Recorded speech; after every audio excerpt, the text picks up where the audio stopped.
क्या आपने कभी डीबगिंग के लिए C plus plus program compile किया है, अपने डीबगर में कोड को स्टेप थ्रू किया है और लाइन इंडिकेटर को क्रेजीली इधर उधर जंप करते हुए या वेरिएबल वैल्यूज को ऑप्टिमाइज्ड आउट के रूप में डिस्प्ले होते देखा है?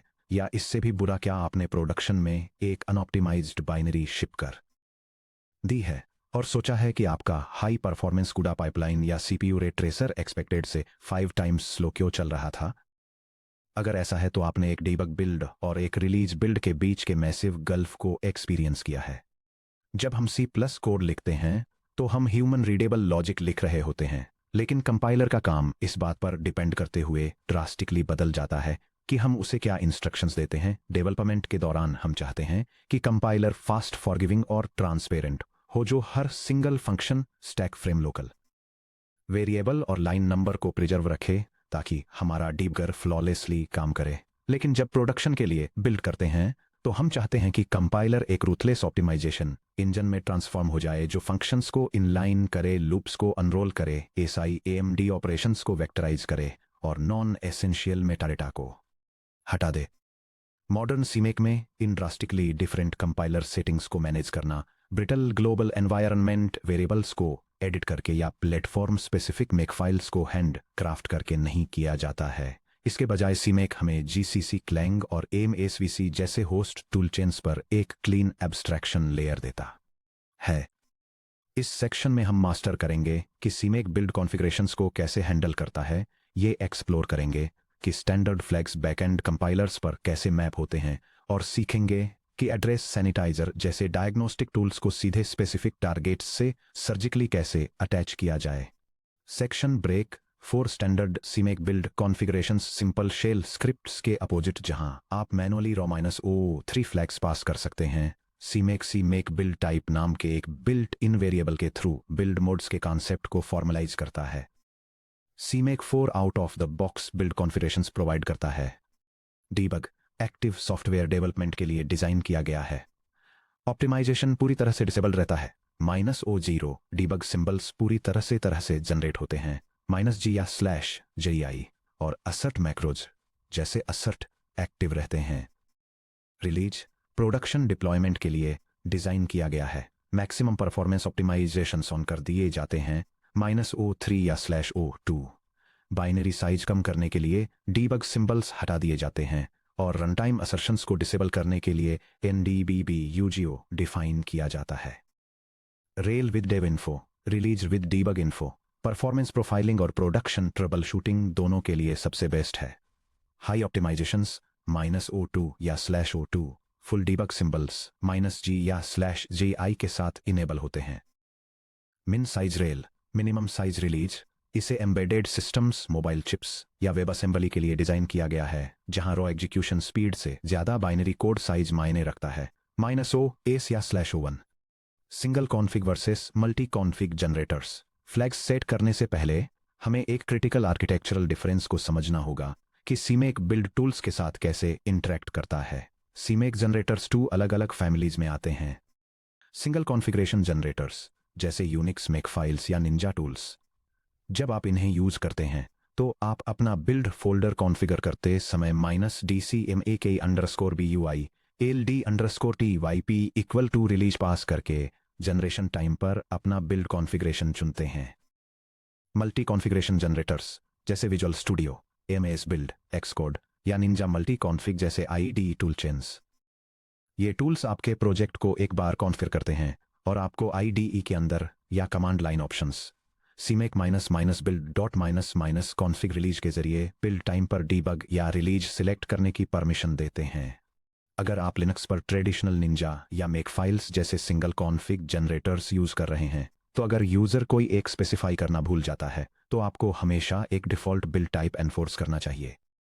यह कॉन्फ़िगरेशन स्क्रिप्ट चेक करती है कि क्या कंपाइलेशन प्रोसेस के लिए कोई बिल्ड टाइप स्पेसिफाई किया गया है। अगर कोई बिल्ड मोड सिलेक्टेड नहीं है तो यह ऑटोमेटिकली डिफ़ॉल्ट को एक रिलीज बिल्ड पर सेट कर देती है जिसमें डिबगिंग इंफॉर्मेशन इंक्लूड होती है। यह ग्राफिकल इंटरफेस को एक मेन्यू डिस्प्ले करने के लिए भी कॉन्फ़िगर करती है, जिसमें स्टैंडर्ड बिल्ड ऑप्शंस होते हैं जैसे कि debug, release, minimum size release और release with debug info. Section break under the hood CMake build modes को कंपाइलर फ्लैग्स में कैसे ट्रांसलेट करता है? जब आप CMAKE_BUILD_TYP को टॉगल करते हैं तो GCC, क्लैंग या MSVC के अंदर एक्चुअली क्या होता है? सीमेक बिल्ट इन मॉड्यूल्स के साथ आता है जो आपके सिलेक्टेड बिल्ड कॉन्फ़िगरेशन और होस्ट टूलचेन के आधार पर बैकएंड कंपाइलर फ्लैग्स इंजेक्ट करते हैं। इस ट्रांसलेशन लेयर को समझने से ये बात बिल्कुल साफ हो जाती है कि कंपाइलेशन के दौरान आपके C++ कोड के साथ क्या होता है। यहाँ बताया गया है कि कैसे सीमेक अलग अलग की टूलचेन्स में एब्स्ट्रैक्ट बिल्ड टाइप्स को नेटिव कंपाइलर फ्लैग्स में ट्रांसलेट करता है। यह टेबल 4 सीमेक बिल्ड टाइप्स को कंपेयर करती है, जिसमें GCC या क्लैंग और MSVC के लिए उनके कंपाइलर फ्लैग्स के साथ साथ उनके प्राइमरी आर्किटेक्चरल इम्पैक्ट की डिटेल्स दी गई हैं। डिबग बिल्ड टाइप GCC या क्लैंग फ्लैग्स -G और -O0 और MSVC फ्लैग्स /JI/OB0/OD और /RTC1 का यूज करता है। इसका रिजल्ट 0 ऑप्टिमाइजेशन होता है, जिससे डिबगर्स के लिए स्टैक फ्रेम्स पूरी तरह से प्रिजर्व्ड रहते हैं। रिलीज बिल्ड टाइप GCC या क्लैंग फ्लैग्स -O3 और -DNDBBUG और MSVC फ्लैग्स /O2/OB2 और /DNDEBUG का यूज करता है। यह एग्रेसिव फंक्शन इनलाइनिंग और SI/AMD वेक्टराइजेशन के साथ मैक्सिमम स्पीड अचीव करता है। Release with debug info build type GCC या क्लैंग फ्लैग्स -O2-G और -DNDBUG और MSVC फ्लैग्स /O2/OB1/JDI और /DNDBUG का यूज करता है। यह high speed plus symbol tables deliver करता है, जो कि परफ और वीट्यून जैसे CPU प्रोफाइलर्स के लिए परफेक्ट है। लास्ट में minimum size release build type GCC या क्लैंग फ्लैग्स -OS और -DNDBBUG और MSVC फ्लैग्स /O1/OB1 और /DNDBUG का यूज करता है। यह बाइनरी टेक्स्ट सेक्शन साइज को मिनिमाइज करता है और एग्रेसिव लूप एक्सपेंशन को डिसेबल करता है। बिल्ड फ्लैग्स को लोअर लेवल कंपाइलर बिहेवियर से कनेक्ट करना। चलिए इन फ्लैग्स को वापस उन कोर C++ कंपाइलेशन कॉन्सेप्ट्स से लिंक करते हैं जिन्हें हमने इस बुक में पहले कवर किया था। फंक्शन इनलाइनिंग चैप्टर 3.5 डीबग मोड के तहत -O0 या /OD में कंपाइलर को फंक्शंस को इनलाइन करने की स्ट्रिक्टली मनाही होती है। हर फंक्शन कॉल स्टैक्स को पुश और पॉप करने के लिए फुल फंक्शन प्रोलॉग और एपिलॉग असेंबली इंस्ट्रक्शंस जनरेट करता है। यह गारंटी देता है कि आपका स्टेप इनटू डीबगिंग मैकेनिक्स सिमलेसली काम करे। इसके विपरीत रिलीज मोड के तहत -3 या /O2 में compiler short function call sites को सीधे रॉ बॉडी इंस्ट्रक्शंस से रिप्लेस करके कॉल ओवरहेड को एग्रेसिवली एलिमिनेट कर देता है। कंपाइलर ऑप्टिमाइजेशन ट्रांसफॉर्मेशंस चैप्टर 7.2 जब रिलीज के साथ बिल्ड करते हैं तो -O3 जैसे फ्लैग्स कंपाइलर के लूप ट्रांसफॉर्मेशन इंजन को एक्टिवेट कर देते हैं। यह लूप्स को अनरोल करता है, पाइपलाइन स्टॉल्स को भरने के लिए इंस्ट्रक्शंस को रीऑर्डर करता है, डेड कोड को एलिमिनेट करता है और होस्ट हार्डवेयर एक्सटेंशंस जैसे AVX512 या ARM नियॉन का यूज करके सिंपल एल्गोरिदम्स को ऑटो वेक्टराइज करता है।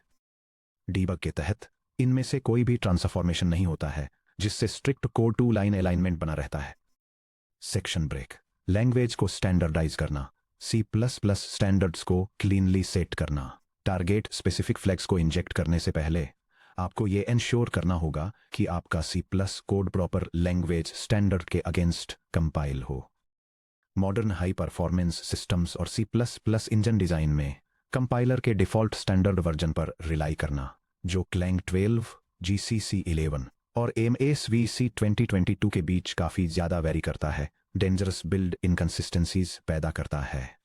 चैप्टर 2.1 में हमने फिक्स्ड विड्थ टाइप स्टैंडर्ड्स जैसे UNT32T और INT64T स्ट्रक्ट पैडिंग अलाइनमेंट और अलग अलग प्लेटफॉर्म्स पर मेमोरी लेआउट्स को एग्जामिन किया था, ये गारंटी देने के लिए कि ये स्टैंडर्ड्स आपके बिल्ड की हर फाइल में प्रेडिक्टेबल तरीके से अप्लाई हों। आपको C++ लैंग्वेज स्टैंडर्ड को एक्सप्लिसिटली एनफोर्स करना होगा।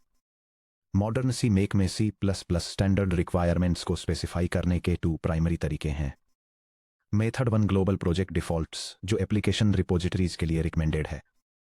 आप अपनी मेन CMake lists.txt फाइल के टॉप के पास ग्लोबल वेरिएबल्स सेट कर सकते हैं। यह कॉन्फ़िगरेशन यह पक्का करता है कि पूरा प्रोजेक्ट बिना किसी कंपाइलर स्पेसिफिक एक्सटेंशन के स्टैंडर्ड C++20 स्पेसिफिकेशन का यूज करके कंपाइल हो।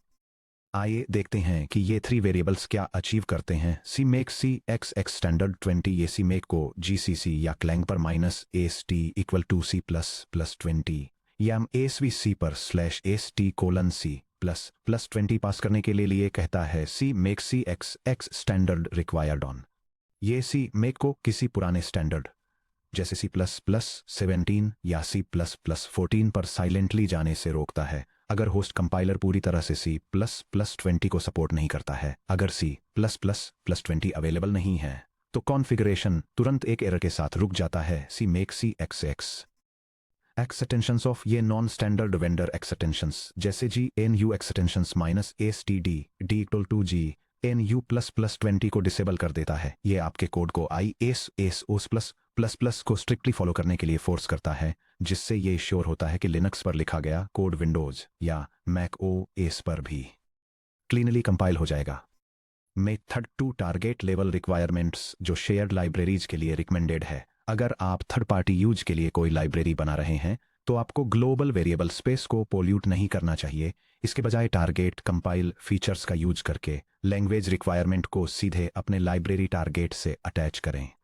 यह सेटअप एक सोर्स फाइल से एक स्टैटिक लाइब्रेरी डिफाइन करता है और इसे इस तरह कॉन्फ़िगर करता है कि प्रोजेक्ट के कोई भी दूसरे पार्ट्स जो इससे लिंक हो रहे हैं वे C++20 स्टैंडर्ड यूज करने की रिक्वायरमेंट को ऑटोमेटिकली इनहेरिट कर लेंगे।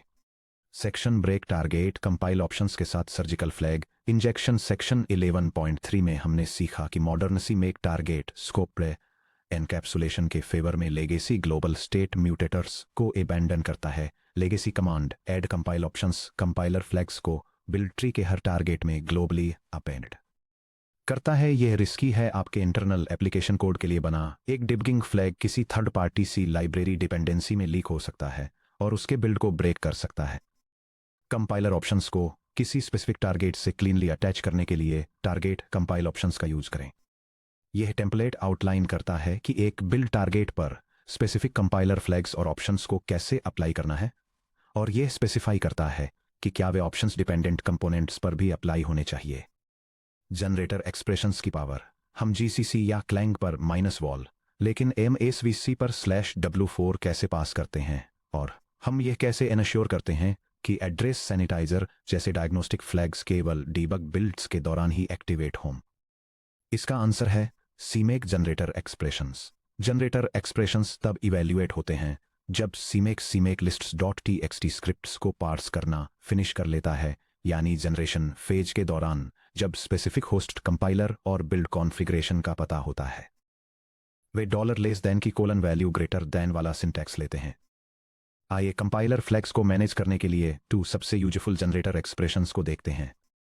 Compiler identifier check $less than C X compiler ID:G ANU Clang flags greater than build configuration check $less than config debug greater than flags. यहां बताया गया है कि क्रॉस प्लेटफॉर्म और build type aware compilation rules बनाने के लिए हम टारगेट कंपाइल ऑप्शंस के अंदर जनरेटर एक्सप्रेशंस का कैसे यूज करते हैं। यह बिल्ड कॉन्फ़िगरेशन एक सिमुलेशन एग्जीक्यूटेबल डिफाइन करता है और कंपाइलर स्पेसिफिक सेटिंग्स अप्लाई करता है। ये माइक्रोसॉफ्ट कंपाइलर और स्टैंडर्ड ओपन सोर्स कंपाइलर्स दोनों के लिए स्ट्रिक्ट कंपाइलर वार्निंग्स इनेबल करता है। ओपन सोर्स कंपाइलर्स पर वार्निंग्स को एरर्स की तरह ट्रीट करने के लिए डिबग बिल्ड्स कॉन्फ़िगर करता है और माइक्रोसॉफ्ट कंपाइलर के लिए ये यूनिकोड कैरेक्टर एनकोडिंग एनफोर्स करता है। देखिए यह अप्रोच कितनी क्लीन है। अपने बिल्ड लॉजिक को messy nested if MSVC C statements से भरने के बजाय जनरेटर एक्सप्रेशंस कॉम्पैक्ट और declaratively specified flag configurations provide करते हैं। सेक्शन ब्रेक डायग्नोस्टिक्स और sanitizer catching bugs before production modern C+ engineering में सबसे इफेक्टिव टेक्निक्स में से एक है आपके डीबग बिल्ड्स को डायग्नोस्टिक टूलिंग के साथ ऑगमेंट करना। चैप्टर 4.7 में वापस चलते हुए हमने एड्रेस सैनिटाइजर ASAN और अनडिफाइंड बिहेवियर सैनिटाइजर UBSAN को एक्सप्लोर किया था। आपने सीखा कि कैसे ASAN रनटाइम पर out of bounds array indexing use after free errors और स्टैक बफर ओवरफ्लोज को कैच करने के लिए मेमोरी एलोकेशंस को शैडो मेमोरी पॉइजन जोन्स के साथ रैप करता है। हालांकि ASAN 2 times CPU slowdown introduce करता है और मेमोरी यूसेज को काफ़ी बढ़ा देता है। आपको सैनिटाइजर फ्लैग्स को कभी भी अपनी रिलीज बाइनरीज में लीक नहीं होने देना चाहिए। चलिए सीमेक का यूज करके एक dedicated target scope sanitizer configuration बनाते हैं। यह बिल्ड कॉन्फ़िगरेशन स्क्रिप्ट एक टेस्ट एग्जीक्यूटेबल को डिफाइन करती है और मेमोरी और अनडिफाइंड बिहेवियर के लिए रन टाइम सैनिटाइजर्स को कॉन्फ़िगर करती है। यह सैनिटाइजर कंपाइलेशन और लिंकिंग ऑप्शंस को कंडीशनल तरीके से केवल तभी अप्लाई करती है जब GNU कंपाइलर कलेक्शन या क्लैंग कंपाइलर्स का यूज करके डिबग मोड में कंपाइल किया जा रहा हो। ऊपर दिए गए एक क्रूशियल डिटेल पर ध्यान दें, जब आप सैनिटाइजर्स इनेबल कर रहे हों तो आपको कंपाइलर और लिंकर दोनों को -f सैनिटाइज इक्वल्स ... पास करना होगा।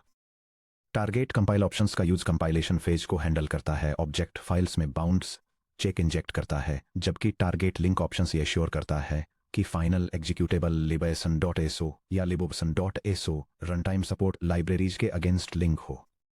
सेक्शन ब्रेक एक production grade CMake flag management architecture build करना, ये देखने के लिए कि ये सभी पीसेज एक रियल सिस्टम में कैसे फिट होते हैं। चलिए एक high performance C++20 compute target के लिए एक प्रोडक्शन ग्रेड कंप्लीट सीमेक लीक txt फाइल को देखते हैं। यह एग्जाम्पल इलस्ट्रेट करता है सीमेक बिल्ड टाइप के लिए automatic fallback strict C++20 standard enforcement cross platform diagnostic warning flags release builds के लिए टारगेट स्कोप ऑप्टिमाइजेशन फ्लैग्स और डीबग बिल्ड्स के लिए कंडीशनल एड्रेस सैनिटाइजर इंजेक्शन। यह build configuration script C++20 standard का यूज करके एक C++ प्रोजेक्ट सेटअप करती है। यह कोर कंप्यूटेशनल टास्क के लिए एक स्टैटिक लाइब्रेरी डिफाइन करती है और एक एग्जीक्यूटेबल एप्लीकेशन कंपाइल करती है जो इस लाइब्रेरी से लिंक होती है। कॉन्फ़िगरेशन कंपाइलर और बिल्ड मोड के बेसिस पर डायनेमिकली अलग अलग कंपाइलर और लिंकर ऑप्शंस अप्लाई करता है। डिबग मोड में यह स्ट्रिक्ट वार्निंग लेवल्स को इनेबल करता है और मेमोरी एरर्स को डिटेक्ट करने के लिए रनटाइम सैनिटाइजर्स रन करता है। रिलीज मोड में यह अग्रेसिव परफॉर्मेंस ऑप्टिमाइजेशन अप्लाई करता है जिसमें प्लेटफॉर्म स्पेसिफिक कंपाइलर फ्लैग्स और लिंक टाइम ऑप्टिमाइजेशन शामिल हैं ताकि यह पक्का किया जा सके कि एप्लीकेशन जितना फास्ट हो सके रन करे। Section break architectural summary the flag management mindset modern CMake में कंपाइलर फ्लैग्स को मैनेज करना 3 बेसिक प्रिंसिपल्स पर आता है।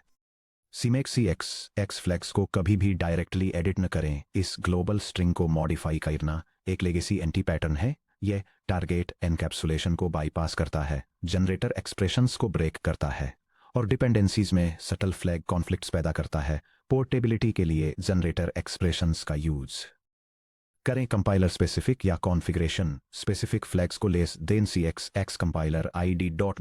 ग्रेटर देन और लेस देन CONFIG ...